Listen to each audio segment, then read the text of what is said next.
Greetings, beloved brothers and sisters.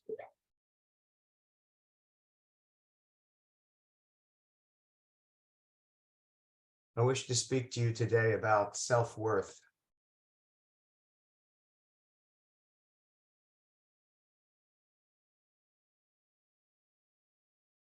Sometimes I have advised you, as you breathe in, to say, I accept the love of God.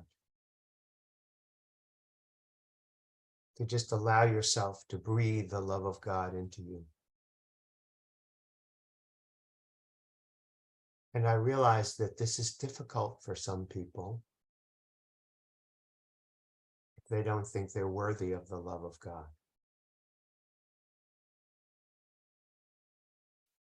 The only way to not be worthy of the love of God is to not be in the moment.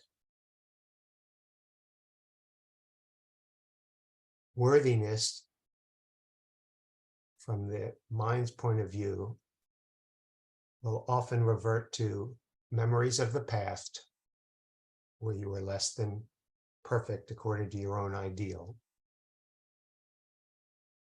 or a feeling of hopelessness in your ability to be perfect and not seeing a future where you could ever get your act together. In this case, it's very hard to breathe in and say, I accept the love of God. Because the judgments that you have of yourself and others separates you from your experience of that love. If you stop for a moment and stay in the present, this problem disappears. It has nothing to do with your history. It has nothing to do with your achievements or accomplishments. It has nothing to do with anything other than that you're lost in a dream of thinking and believing what you think.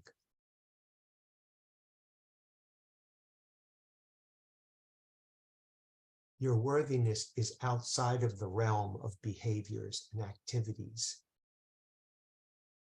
It exists outside of the realm of the dream. Your worthiness is because you are God. You are love itself. And anything else is nonsense. The hardest thing to let go of is the attempt to perfect yourself. This is what leads people to depression. Realizing that they can never perfect themselves on that level of the dream. And even if they could, they couldn't make it last.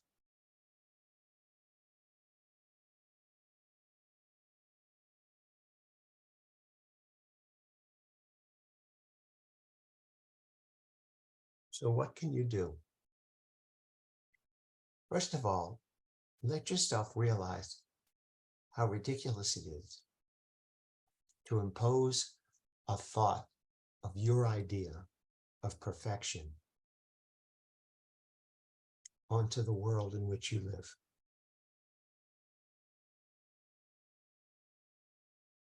The best it could ever be is a perfect whatever it is, not perfect according to some standard in your head, something that your parents taught you when you were young, something that you've learned from authority, but perfect however you are. See the perfection in that. There is a perfection in realizing how unwinnable the game is on the level of the ego. That's how you give it up. Not by perfecting yourself, not by becoming nihilistic. Who cares? If it feels good, do it twice. Not that.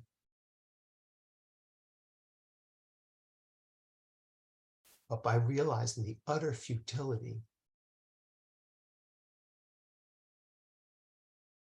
of making your own version of perfection in an insane dream. The thing that brings you to God is you're realizing how absurd and futile it is to try to be God using the ego. Even if you fool other people, it's so unfulfilling, it isn't even worth another thought. When you are confronted with your own shortcomings, your own judgments of yourself or of other people, when you're confronted with the hopelessness of perfecting yourself, lifting yourself up by your bootstraps, getting it together, being successful, and how empty and vapid that is.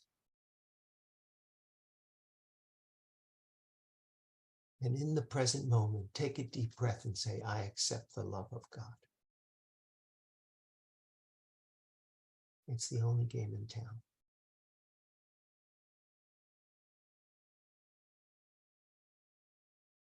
Everything else is a waste of time. Time, as it turns out, is this gift that you have, where you get to see what you've put your faith in and see how unfulfilling it is. And instead, bring that to the Holy Spirit and use this time to be love. And most importantly, be love of yourself in all its many forms. Love what you think are mistakes. Love the shortcomings in others and realize that they are not shortcomings. They're gifts to have you distinguish between what is fear and what is love.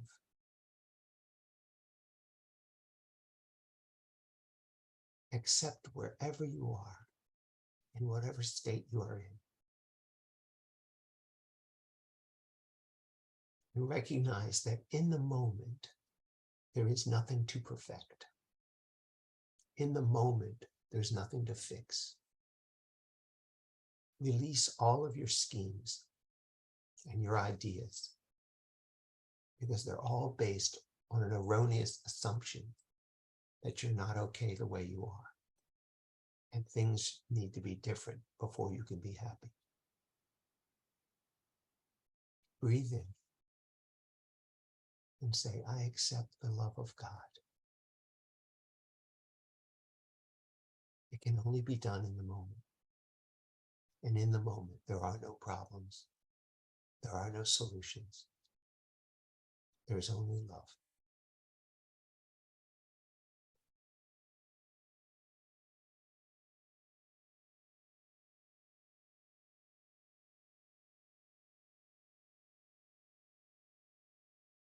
This is where forgiveness lies.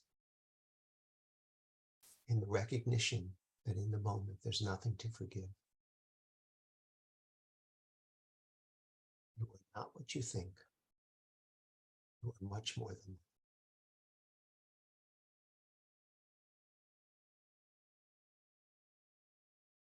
You are God's beloved child, in whom he and she are well pleased. I love you very much, and I'll speak with you again soon.